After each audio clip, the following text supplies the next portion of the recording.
সকলের জন্য দোয়া করবেন। সবাই সবাইকে মাফ করে দিবেন আল্লাহর হস্তে। সবাই সবাইকে আল্লাহর হস্তে মাফ করে দিবেন। আর আল্লাহর এই গজবের জন্য সবাই দোয়া করবেন, আল্লাহ যেন সবাইকে রক্ষা করে। প্রতিটা মিনিটে মিনিটে পানির স্তর বাড়তেছে। ঠিক এই মুহূর্তে মাইকে এলান দিয়ে ঘোষণা করা, এটা কিন্তু চারটিখানি কথা না, এটা ছোট কোনো বিষয় না।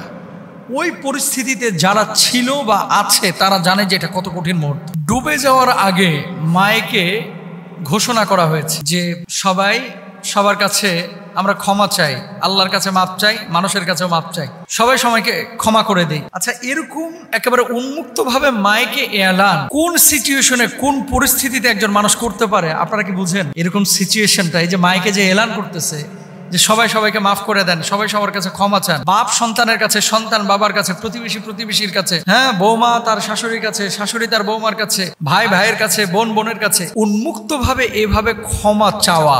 নিচে পানির স্রোত, প্রতিটা মিনিটে মিনিটে পানির স্তর বাড়তেছে। ঠিক এই মুহূর্তে মাইকে এলান দিয়ে ঘোষণা করা, এটা কিন্তু চারটিখানি কথা না, এটা ছোট কোনো বিষয় না। ওই পরিস্থিতিতে যারা ছিল বা আছে তারা জানে যে এটা কত কঠিন মুহূর্ত। ভাই, দুনিয়ার জিন্দেগিতে এই সমস্ত জিনিসগুলো থেকে আপনাকে আমাকে শিক্ষা নিতে হবে। আমি দোয়া করি আল্লাহ সুবহানাহু ওয়া তাআলা ওই এলাকায় যত মানুষ আছে সবাইকে যেন নিরাপদ স্থানে আসার তৌফিক দান করেন, আমিন। 2 নম্বর আরেকটি বিষয় আমি বলি, ওই এলানের পরে যারা মারা গিয়েছেন পানিতে ডুবে, নিরাপদ স্থানে যেতে পারেন নাই, আল্লাহ তাআলা সবাইকে প্রকৃত শাহাদাতের মর্যাদা দান করেন। আমরা এই সমস্ত বিষয়গুলো থেকে একটা শিক্ষা, একটা মেসেজ নিতে পারি কতটা ক্ষণস্থায়ী দুনিয়ার জীবন। ফেনীতে যে ঘটনাটা ঘটছে এখনো চলমান, এরা কি 3 দিন 4 দিন আগেও জানতো? আরে আমারই তো পরিচিত অনেক ভাই আছে, সে ইস্তাম্বুলে ভালো সেটেল, তুরস্কে, অথচ পরিবার ফ্যামিলি এই ফেনীতে। আরেক ভাই আছে জাপানে, ভালো কাজকর্ম করে, এখানে বাড়ি হচ্ছে ফেনীতে। আমরা তো মাহফিল করি, এমন কোনো জেলা থানা উপজেলা নাই যেখানে আমাদের ভালোবাসার মানুষ নাই। কয়জনকে ফোন দেব, কয়জনকে, কত মানুষ এখানে নক দিচ্ছে, কান্না করতেছে, কয়জনের কান্নার শব্দ ধারণ করার মতো সক্ষমতা আমাদের আছে? আসলে নেই ভাই। কি শিক্ষা এখান থেকে আছে? জীবনের মোড়টা যে কোনো মুহূর্তে ঘুরে যেতে পারে, জীবন প্রদীপটা যে কোনো মুহূর্তে নিভে যেতে পারে। এখন ভালো অবস্থায় আছে, যে কোনো সময় অবস্থার পরিবর্তন ঘটে যেতে পারে, এটা কিন্তু কেউ জানি না আমরা। যে কোনো সময়, যে কোনো মুহূর্তে, যে কোনোভাবে, যে কোনো অবস্থা পরিবর্তন হয়ে যেতে পারে। সুতরাং জীবনের প্রত্যেকটি ক্ষেত্রে আমাদের উচিত হবে যে কোনো সিচুয়েশন হ্যান্ডেল করার মতো, গ্রহণ করার মতো আমাদের মানসিকতা, এটা আমাদের থাকা লাগবে। আরেকটা বিষয় আপনাদেরকে বলি প্রিয় ভাইরা আমার, সেটা হচ্ছে এই যে মাইকে এলান হলো বা ঘোষণা হলো, এলান বা ঘোষণার পরে অনেক মানুষ কান্নাকাটি করেছেন, ক্ষমা চেয়েছেন, আল্লাহর কাছে ইস্তেগফার করেছেন। যখন আপনি বুঝবেন যে আপনি মারা যাচ্ছেন বা মারা যাবেন, তখন অনেকে তওবা ইস্তেগফার আমরা বেশি বেশি করি। তো তাহলে তওবা ইস্তেগফার সে সময় না করে আরও আগেই আমাদের করা উচিত ছিল।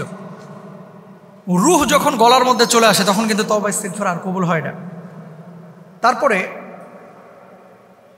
অনেকে ছিল যে এসির মধ্যে ঘুমিয়েছিলেন, কিন্তু আজকে এসি নাই, বিদ্যুৎ নাই, পানি নাই, কোনো কিছু কিন্তু এখন আমাদের সামনে নেই।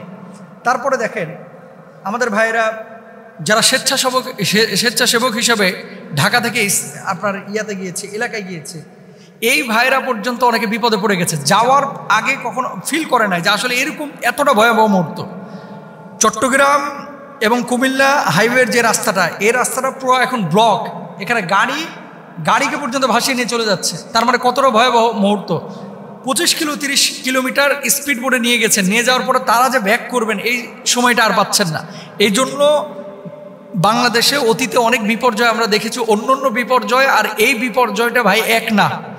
আপনি আবেগের তাড়নায় একেবারে সাইকেল নিয়ে রওনা দিয়ে দিলেন যে আজকে ফেনীকে উদ্ধার করে ছাড়বো।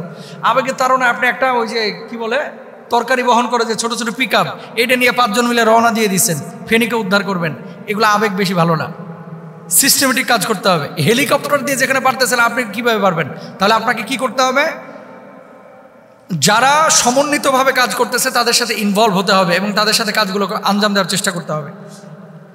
এই ঘটনা থেকে আরেকটি শিক্ষা আমাদের আছে প্রিয় ভাইয়ের আমার, সেটা হচ্ছে সকালবেলার ধনী রে তুই ফকির সন্ধ্যাবেলা। মানুষ যখন বিপদের সম্মুখীন হয়ে যায় তখন কিন্তু একটা বিষয় আপনাকে খেয়াল করতে হবে, অনেকের বক্স ভরা টাকা বাড়িতে পড়ে আছে, টাকাগুলো পর্যন্ত পানিতে ডুবিয়ে ফেলেছে, কিন্তু আজকে ছাদের উপর আশ্রয় নিয়েছে শরণার্থীর মতো। এই টাকা তাকে উদ্ধার করতে পারতেছে না। খেয়াল করেন, অনেকে ব্যাংকে কোটি কোটি টাকা পড়ে আছে প্রবাসীদের, অথচ বুড়া বাপ মা আজকে শুধুমাত্র বাঁচার জন্য 30,000 টাকার একটা নৌকা চাচ্ছে, বাঁচার জন্য নৌকা, একটা স্পিড বোট চাচ্ছে, পাচ্ছে না। তার মানে কি, আল্লাহ সুবহানাহু ওয়া তাআলা কখনো যদি পরীক্ষা করেন, আল্লাহ সুবহানাহু ওয়া তাআলা যদি উদ্ধার না করেন, আসলে কেউ উদ্ধার করতে পারে না। আমরা চেষ্টা করতে পারি। আমাদের যে মেসেজগুলো এখান থেকে নিতে হবে, 1 নম্বর মেসেজ হচ্ছে আমরা যে কোনো সময় মৃত্যুর জন্য প্রস্তুতি নিয়ে থাকব। 2 নম্বর, দুনিয়ায় আমরা দুনিয়ার ভোগ বিলাসিতায় মত্ত হয়ে যাব না। 3 নম্বর, যে কোনো মুহূর্তে বিপদ আপদ আসতে পারে, সেজন্য নিজেকে প্রস্তুত রাখব। যে কোনো কিছু ঘটে যেতে পারে আপনার আমার, আর বিপদ আপদে হুটহাটি কিন্তু চলে আসে। 4 নম্বর, মাইকে যে এলানটা হয়েছে সেই এলান থেকে আমাদের এতটুকু শিক্ষা নিতে হবে যে আপনার জীবন প্রদীপ একদিন আপনার নিভে যাবে, আমাদেরও নিভে যাবে। সেদিন কিন্তু আপনার ব্যাপারে ঘোষণা হবে যে মরহুম আব্দুল কুদ্দুস সাহেব আজ ফজরের নামাজের পরে দুনিয়া থেকে বিদায় নিয়ে চলে গেছেন, ইন্না লিল্লাহি ওয়া ইন্না ইলাইহি রাজিউন। মরহুম মুস্তাফিজ রহমানী দুনিয়া থেকে বিদায় নিয়ে চলে গেছেন, ইন্না লিল্লাহি ওয়া ইন্না ইলাইহি রাজিউন। এরকম ঘোষণা আপনারও হবে, আমারও হবে। তো এই ঘোষণার আগেই দুনিয়াটাকে সেভাবেই ব্যবহার করতে হবে, গ্রহণ করতে হবে, যাতে করে ঘোষণার পরে আল্লাহর সন্তুষ্টি পরেও অর্জন করতে পারি, ঘোষণার আগেও অর্জন করতে পারি। আল্লাহ তাআলা তৌফিক দান করুন, আমিন।